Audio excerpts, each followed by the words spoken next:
সামনে এর আরবি হলো গিদ্দাম। গিদ্দাম অর্থ সামনে। আসলে শুদ্ধ আরবি হলো কুদ্দাম, কিন্তু আরবরা এটা বিকৃত করে আঞ্চলিক আরবি ভাষায় গিদ্দাম বলে থাকে। পিছনে এর আরবি হলো ওয়ারা। ওয়ারা অর্থ পিছনে। উপরে এর আরবি হলো ফোক। ফোক অর্থ উপরে। নিচে এর আরবি হলো তাহাত। তাহাত অর্থ নিচে। ডানে এর আরবি হলো ইয়ামিন। ইয়ামিন অর্থ ডানে। বামে এর আরবি হলো ইয়াসার। ইয়াসার অর্থ বামে। সোজা এর আরবি হলো সিদা।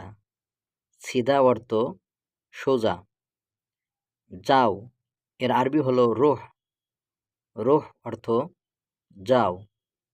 দেখো এর আরবি হলো শুফ। শুফ অর্থ দেখো।